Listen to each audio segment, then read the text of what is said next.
Hi, I'm Daniel Lucas, and welcome to Abstract Essay, where ideas take shape, thoughts find depth, and every conversation explores the art of thinking beyond the obvious. And today I have my special guest.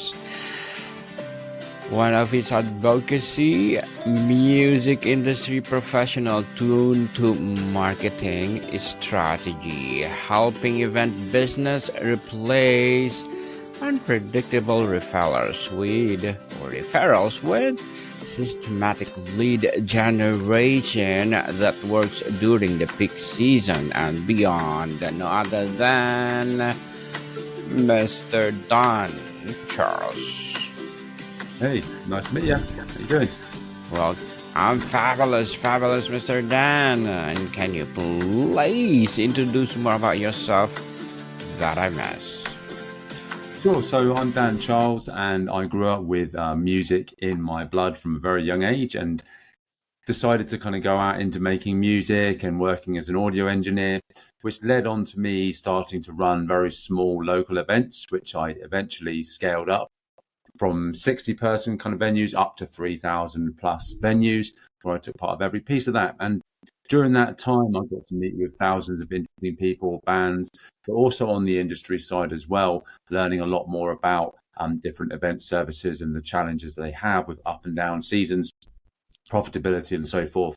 Now, during my time as an event specialist, I had to learn how to get butts on seats, as it were. So marketing became a core of what I do there.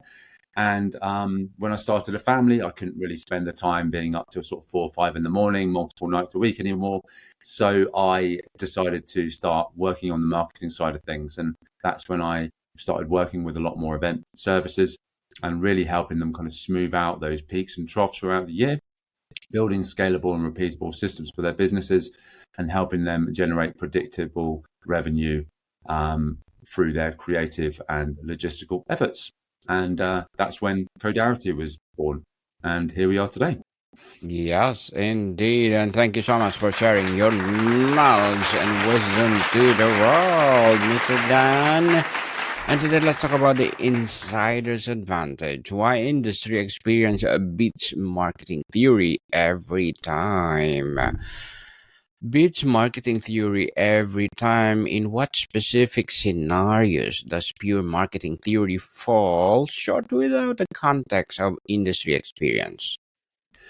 Yeah, absolutely. So with marketing theory, it's a lot of the time it's just words on a page, and without that actual personal experience within that scenario, it's only ever words on a page, and it just doesn't really have any context. And one of the things I find when I'm talking to event professionals and event companies on a regular basis, which I do every single week, is that I understand their language and I understand the challenges with logistics, with delivery, with client changes, with scope creep, with marketing issues and so forth as well, because I've been there and done that myself. I've walked those 10,000 miles, and oftentimes that can't be replicated, even with AI and everything like that. Sure, those tools can maybe give you a bit more of a shortcut towards the result, but it's very hard to replicate actual in the scene experience like I have, and therefore it enables me to communicate better with my clients, communicate better with the market, and ultimately kind of get better results that are much more long lasting. And that's kind of one of the key things I feel is the difference there, and why I will always go to professionals with industry experience myself when I'm looking to solve a problem, rather than just relying on what someone said who doesn't really have any direct experience. And tell us, Mr. Dan, how do you define the insider's advantage? What are the intangible things you know from being in the trenches that you can learn from the textbook or case study? So some of the insider advantages and things I see is that the people within this industry, the vast majority of them live really with very strong integrity and belief in doing great work. And ultimately that means that sometimes there could be a million fires going on in the background, You may have said something and the scope may have changed, or you may have misquoted something, for example, a piece of a deliverable there. But what I know from this events industry is that they all want to make it right, and they believe in always doing the right thing, which is quite a stoic outlook on things, which I do believe in. And ultimately, my ethos is that not everything goes right with clients all the time. That's just the way of the world and the way of business. But I know that we will always aim to do the right thing and make things right. It's exactly the same in the events industry. Is there's that kind of underlying current of trust which you build with clients when you work with them a long time. And again, that's kind of not something you can kind of fake. Definitely. And is it not there a risk that too much industry experience can lead this how we've always done it? Thinking, how does the insider avoid becoming blind to innovation and new ideas? Yeah, really, really great question there. So, one of the things I love about the events industry is that they are very creative people, but they're also very logical people as well. We're all very left brain, right brain thinking, because you have to be. You can't just have a beautiful, amazing, well thought out design for an event without making sure that the logistics and everything are running really well too. And so, because of that creativity, they are often very open to curiosity, experiments, and really trying out new things. And what I find is that if you remain curious throughout your life, you can often find new opportunities, which might not even be a huge thing within the industry, even for several years ahead. But if you are constantly curious, constantly trying out new things in that respect, and also really tripling down on what is working as well, that's really important. Consistency is key, but having a slice of your pie, experimenting in other areas, you can often find kind of pockets of innovation that you can actually start owning almost as part of your brand, and people see you as a thought leader in that market. Mr. Dan, on the practical advantage, can you give us a specific example where your industry experience allowed you to bypass traditional marketing steps and achieve a results much faster? Yeah, absolutely. So there is kind of like that age old saying of really know your customer. But I just feel like the vast majority of businesses really do ignore that, and they try and market themselves to everyone and everything and be all to everyone. And I think the problem with that is that you end up just shouting into this giant ocean, and you also end up competing in very competitive areas. And ultimately, what that leads to is you being kind of nothing to anyone. And so, what I say to a lot of event businesses is find one specialist area that you can really double down on and show your expertise in, and then just really go after that for a long period of time. And ultimately, what happens there is that you can kind of start building momentum with that kind of channel, as it were. And that will often lead into much better conversations for people where they might just see you for one thing initially, but if you have good sales chops and you're good with human interaction and you're good problem solving, that will always lead on to other services and things that you can provide as well. And so the practical advice is kind of age old, is like, know your audience. But I feel really tying that in is just having a very clear ideal client persona and just ruthlessly cutting everything else out and just really focusing hard on that, because we live on a huge planet. There's 8 billion people here now. People think they can tap out an audience quickly. It's like not at all. You just need to speak to more of an individual and then market that really, really well. And if you can do that, you'll get like hundreds, thousands of people who are interested in what you have to offer. And from that, you can naturally find the ones who are going to be the great fit for you. Great fit indeed. And Mr. Dan, how does insider knowledge fundamentally change the way you communicate with customers? Does it affect the language, the channels, or the offers you make? Yeah, absolutely. So one of the things we really believe in here is defining your audience very clearly, like I just said. But how deep does that go? So it goes as deep as kind of understanding things like the types of podcasts they listen to, the types of videos they watch on YouTube, maybe the websites that they read, the types of events that they go to. Hell, even understanding kind of things like where they go to shop and, kind of things like their family values and things like that and what actually matter to them. So what I found is like actually going way deeper than just having a this is X, Y, and Z. You need to go a lot deeper with really who you're talking to and understand their challenges and their hopes, dreams, and aspirations on a much deeper level.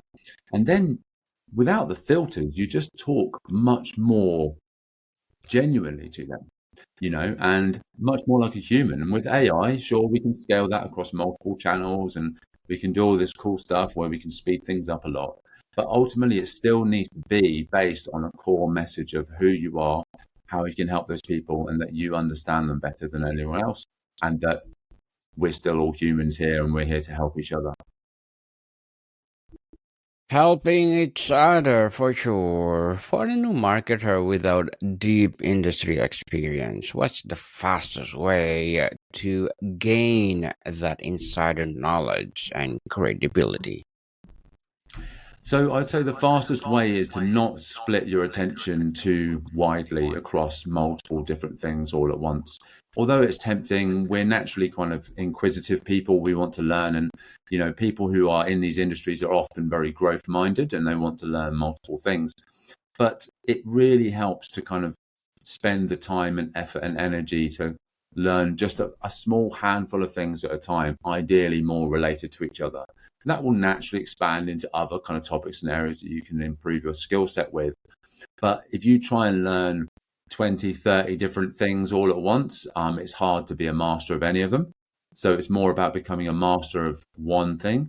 And then that one thing will naturally lead into additional sub areas that you can kind of focus on and enhance your skill set further. So the fastest route to becoming practical with insider advantages really is just picking a niche, picking a service, or picking some kind of problem, and then having a very clear idea of who your ideal client persona is, and going after that pretty ruthlessly and consistently for a long period of time, getting those 10,000 reps in.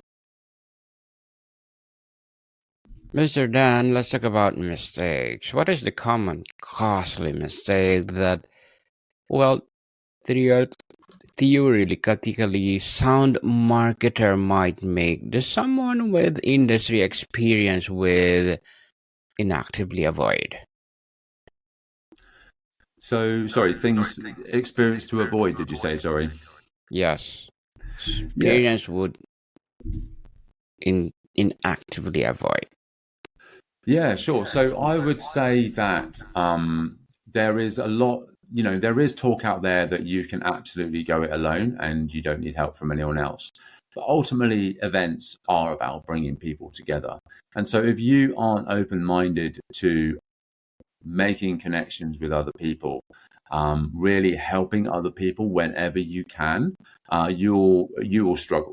It's kind of like you want to go fast, you go alone. You want to go far, you go together, as it were. And really having those kind of people skills, understanding that you can always lead with value. In most conversations, there's always some way that you can lead with value first. And if you can have that mindset with every engagement without actually asking for anything, you'll find that people will naturally want to reach out to you and they'll want to help you. And lots of partnership opportunities arise, lots of great opportunities, lots of awesome referrals, and lots of kind of growth in the community, which is awesome because it helps everyone. Mr. Dan, as an entrepreneur and helping professional marketing strategies, what are your short-term and long-term goals? So for Codarity, the short-term goal is really we're just continuing to focus on improving our systems and processes. That's never ending. Anyone who says it's done and done is a little bit deluded, in my opinion. You should always be trying to refine and improve your customer experience, your strategy, your technical expertise, upskilling your team, and so forth as well. But the long-term goal for Codarity is to be the number one performance marketing agency for the events industry. And that's quite a lofty goal there. But, it's one I'm like, hey, if I aim for it, what does that look like? Really approach that as consistently as I can. We might just get there one day. You never know. You never know. Good luck to your goals and looking forward for more success. Mr. Dan, and can you give a piece of advice for those people out there who want to be like you? Yeah, sure. So I would just say that the core advice is that you should always try to understand your audience more so than they understand themselves. Never spread yourself too thin, and also understand that niches within niches is still an absolutely huge market on this planet, especially as we can operate globally now. There's no reason why you can't be working within niches and expand from there. And ultimately, passion can get you started, but discipline will keep the train moving. And it's important to understand that nothing happens overnight. And, if you believe in something or you're very good at solving problems of some sort, then you can go well, so long as you have a very realistic expectation. Like Alex Mosey says, a 10-year horizon, not a 90-day horizon. Like sort of social media and everything seems to be promoting is gurus and all this who blew up in 90 days and stuff like that. And funny, you don't see them 90 days later doing anything. Whereas the businesses which stick around for the longest are the ones who just consistently improve and constantly refine and have a long-term view of growth. Thank you for that advice, Mr. Dan. And can you please recommend a book or books that influence your journey? Yeah, absolutely. So a book that's influenced my journey is Good to Great by Jim Collins. And one of the reasons why I absolutely love this book is because it has that kind of consistent mentality of looking at the long term there and having a feedback loop.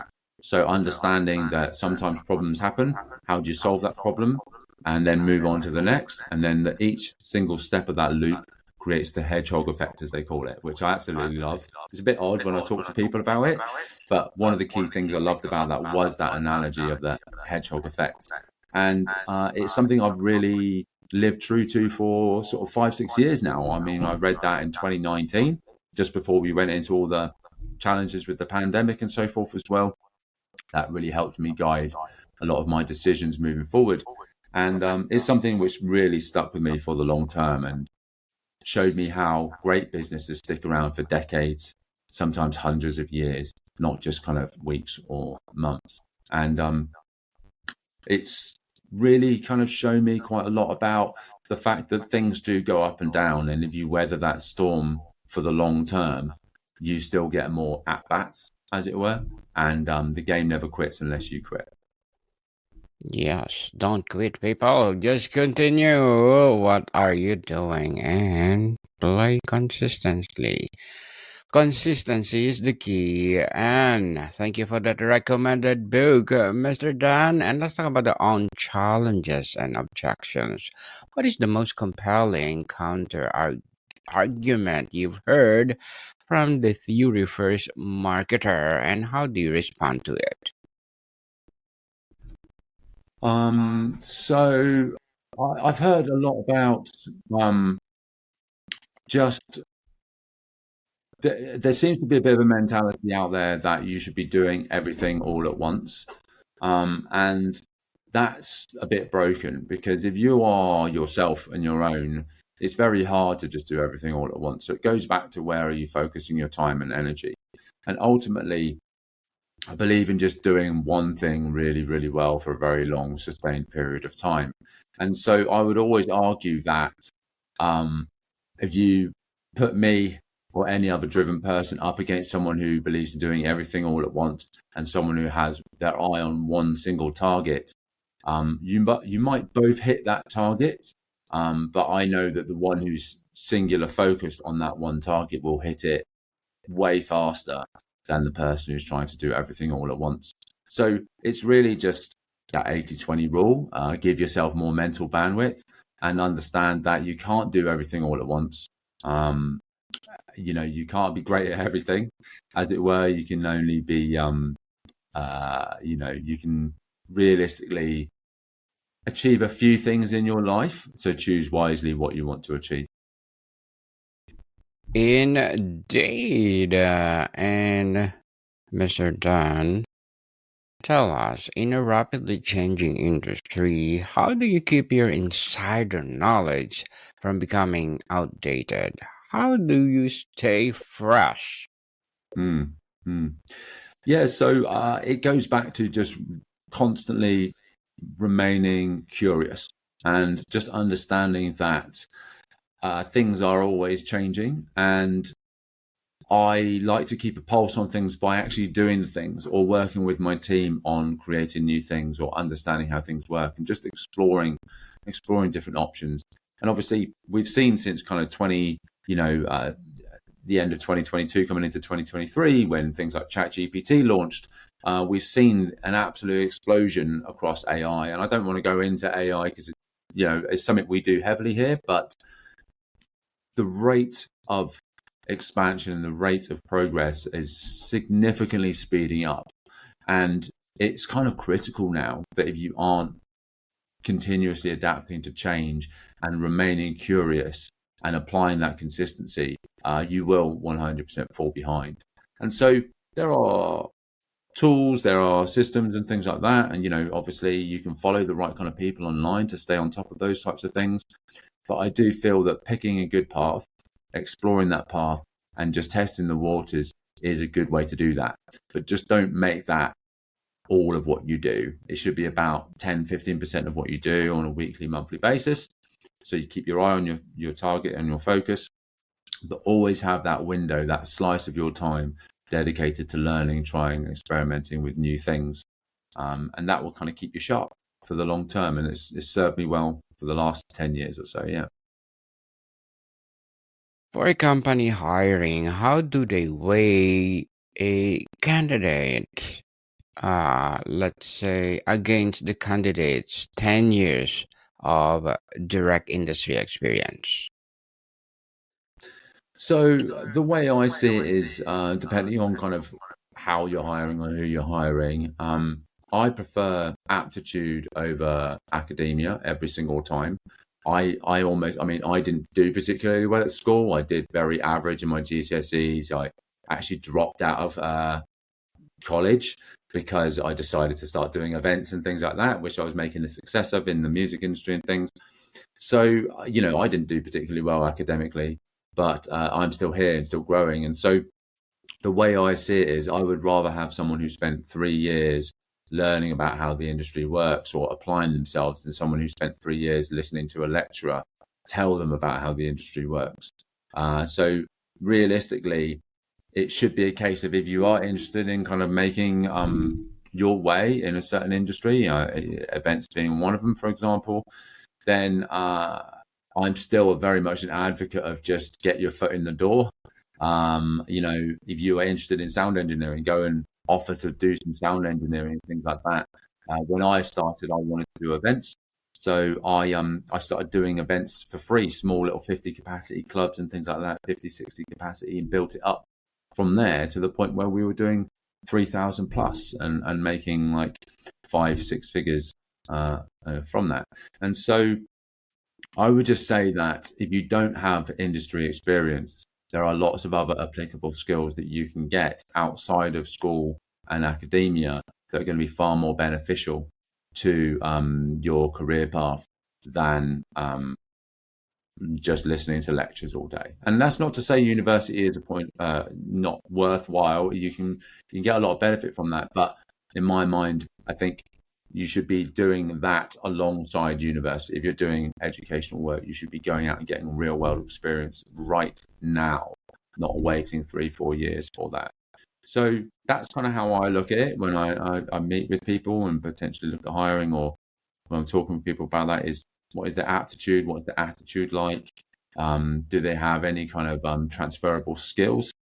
And how do they carry themselves in the world? Those things are far more important than me because the rest of it can be learned. Your next generation performance marketing agency for the events industry. Can you expound this phrase on your website? So, when we say next generation, we really mean that we are applying the latest technologies, the cutting edge technologies for our clients and their campaigns, whether it's helping them with creative ad and media buying, systems and automation, or implementing AI systems for their business that help them kind of scale further. Our goal has always been to help event businesses escape the feast or famine cycle by developing predictable and repeatable systems that turn creative excellence into predictable revenue. And our flagship methodology is our Evergreen Event Profit System, where we would always have a very deep strategic insight with any client who is interested in working with us before we would even say we can help them or work with them moving forward. We always look at how we can deploy a strategy that we know is actually going to work for them. And ultimately, what we find is by doing that initially, it actually gets a far better, more consistent result long term for them. And that's ultimately what we want, right? We want them to get a great result for the long term. So, yeah, essentially, that's how we develop that methodology, is really building the Evergreen Event Profit System, which combines multiple marketing channels and disciplines into a robust strategy that helps them grow any season. Yes, definitely. And Mr. Dan, before we wrap up our discussion for today, I'm inviting you to please do listen to my other podcast, people. My other podcast, because my abstract essay is already in fifth season, abstract poetry in second season. I'm a book 101 review in fifth season too, a comedy 101 in second season. I'm a food 101 in fifth season as well. Geography 101 in first season. I'm a baby podcast law 101 and Mental Health 101, Love Letters in third season, and Movie 101 Review and Music 101 in fourth season, and Science 101 and Sex 101 in its first season. Please listen to them wherever you listen your podcast. Finally, Mr. Dan, if you had only give one piece of advice or recommendation to a marketing team to help them gain this advantage, what would it be? It would be to know your audience better than anyone else and then ruthlessly go after serving them as best as you possibly can. Yes, serve them with the best of the best, Mr. Dan and Charles. Thank you so much for sharing your knowledge and wisdom to the world. So, can you please invite our listeners to support your business, your advocacy, or whatever projects that you're doing right now? Yeah, absolutely. So you can find our website, codarity.com. That's CODARITY.com.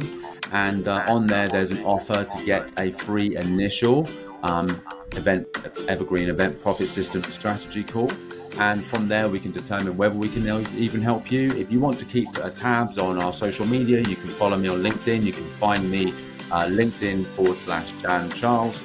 And then the other social channels are at Codarity as well. And yeah, you got any questions, reach out to me on LinkedIn. I'd be happy to answer any of your questions and have a chat. Thank you. Yes, people, let's support Mr. Dan Charles because if you support him for sure, more and more empowering marketing business to come. So, Mr. Dan, thank you so much for your time. Thank you. More to come, people. See you soon.